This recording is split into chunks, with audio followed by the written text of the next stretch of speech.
Assalamualaikum warahmatullahi wabarakatuh.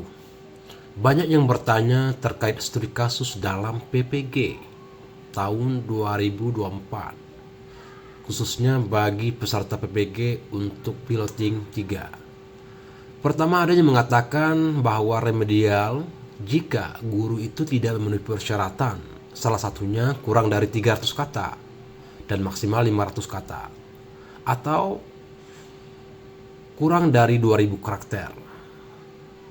Sebenarnya ini berlaku pada pengalaman piloting 1. Ingat ya, piloting 1. Dan ada juga yang mengatakan bahwa tidak ada lagi remedial. Dan ini informasinya pada piloting 2. Jadi Bapak Ibu peserta PPG, sebenarnya kalau saran saya berdasarkan pengalaman yang ada, khususnya untuk piloting 3, sebanyak kita sebagai peserta harus antisipasi dan selalu berwaspada untuk menghindari kesalahan, dan jangan sekali-kali menganggap sepele hal tersebut kalau ingin mendapatkan hasil yang terbaik dan bisa lolos PPG sekali putaran saja. Oke. Nah, sekarang sedikit saya berbagi pengalaman bagaimana cara menyusun studi kasus yang baik dan benar, dan ini sekedar contoh yang bisa dijadikan sebagai referensi pedoman bagi Bapak Ibu yang sedang memperjuangkan Serdik PPG tahun 2024, khususnya pada piloting 3. Nah, dalam pembuatan studi kasus itu ada 4 pertanyaan yang harus kita selesaikan. Pertanyaan pertama mengenai permasalahan apa yang Anda hadapi. Kemudian pertanyaan kedua, bagaimana upaya untuk menyelesaikannya. Dan yang ketiga, apa hasil upaya Anda? Dan terakhir, yang keempat, pertanyaannya adalah pengalaman berharga yang bisa dipetik ketika menyelesaikan permasalahan. Nah, sekarang yuk kita simak contoh studi kasus. Dan ingat, ini sekedar contoh. Oke? Studi kasus PPG dalam jabatan guru tertentu. Kasus nama siswa, anggap saja di sini namanya Melisa dan SD negeri ... terserah. Sesuai dengan pertanyaan yang pertama tadi, yaitu permasalahan apa yang Anda hadapi. Contoh yang saya buat di sini, adapun permasalahan yang saya hadapi di sekolah tempat saya melaksanakan tugas, saya menangani kasus Melisa. Melisa adalah seorang siswi yang duduk di bangku pendidikan kelas 6 SD negeri ... Setiap tatap muka proses pembelajaran berlangsung, terlihat jelas kurangnya semangatnya dan rasa ingin tahu terhadap pembelajaran yang akan saya berikan. Sehingga setiap tugas yang diberikan, Melisa selalu mendapatkan nilai yang terendah, bahkan jauh dari KKM sekolah. Dan ia juga sering terlambat datang sehingga selalu mendapatkan sanksi hukuman dari guru piket di pagi hari. Di samping itu juga, yang paling dikhawatirkan, ia sering tidak hadir ke sekolah tanpa alasan yang jelas.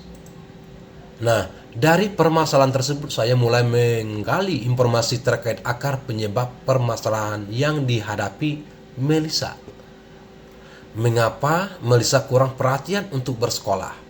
Dan setelah saya telusuri dengan mencari beberapa sumber informasi dengan cara mengumpulkan data kualitatif berupa wawancara langsung di lingkungan tempat tinggalnya berada dan wawancara dengan beberapa guru di sekolah tempat saya tugas, ternyata dapat ditarik sebuah kesimpulan bahwa ada beberapa faktor yang mempengaruhi kurangnya minat Melisa untuk belajar. Adapun faktor yang pertama adalah faktor keluarga. Ternyata Melisa ini memiliki latar belakang memiliki latar belakang keluarga, orang tua yang berpendidikan juga tidak menyelesaikan pendidikan di sekolah dasar, sehingga kurangnya dukungan dan motivasi kepada anaknya bersekolah. Kemudian faktor yang kedua, faktor lingkungan tempat tinggalnya, di mana lingkungan tempat tinggalnya, khususnya teman-teman bermainnya, banyak yang menikah pada usia dini, sehingga mempengaruhi pemikirannya terhadap pendidikan di sekolah. Nomor 2, bagaimana upaya untuk menyelesaikannya?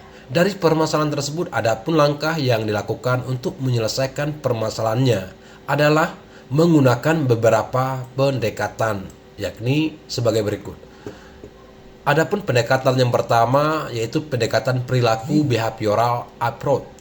Peserta didik diberikan rangsangan untuk tetap bersekolah dengan cara memberikan motivasi seperti menyampaikan kepada peserta didik, khususnya Melissa tadi, bahwa tidak ada harta yang lebih berharga daripada ilmu. Pendidikan adalah investasi yang tak ternilai untuk masa depanmu, karena dengan ilmu kamu bisa mencapai impian, membuka peluang, dan membawa perubahan. Pendidikan adalah kunci untuk menghadapi tantangan hidup dan meraih kesuksesan yang lebih besar. Jadi, belajarlah dengan tekun dan semangat. Karena setiap langkah kecilmu hari ini adalah pijakan menuju masa depan yang lebih cerah. Dan selalu ingat, pendidikan bukan hanya tentang nilai atau gelar, tetapi tentang membentuk dirimu menjadi persis terbaik yang siap menghadapi dunia. Kemudian pendekatan humanistik. Nah, klien atau peserta didik diajarkan untuk melihat secara real lingkungan di sekitar tempat tinggalnya. Bagaimana perbedaan orang yang berpendidikan dan orang yang tidak berpendidikan. Sehingga dengan melihat yang nyata di tempat tinggalnya tersebut juga dapat memberikan semangat kepada dirinya untuk belajar lebih giat. Kemudian yang ketiga, pendekatan sistematik dengan cara berkomunikasi dan bekerjasama dengan orang tua, siswa, atau peserta didik untuk saling perhatian dan saling memberikan dukungan terbaik kepada anaknya agar minat belajar anaknya semakin tinggi.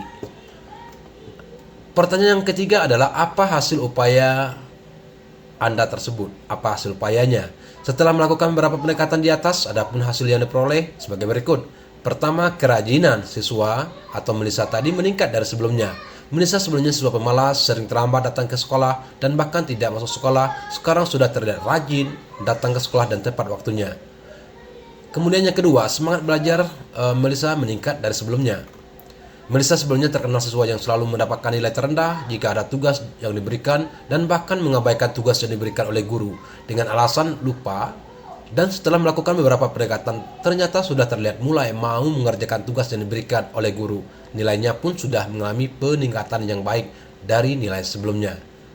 Yang ketiga, peningkatan kepercayaan diri. Melissa sebelumnya orang yang tidak mau tampil ketika dipanggil untuk maju ke depan kelas. Ia selalu malu dan minder kepada teman-temannya di kelas, dan sekarang ia sudah terlihat berani untuk tampil. Percaya dirinya semakin meningkat sehingga ia mudah menyesuaikan diri dengan teman-temannya di kelas. Kemudian yang keempat, pertanyaannya keempat, pengalaman berharga yang bisa dipetik ketika menyelesaikan permasalahan. Adapun pengalaman berharga yang pertama, permasalahan yang lebih mendalam tentang pendekatan sistematik, di mana ada beberapa pengalaman yang lebih mendalam tentang pendekatan sistematik.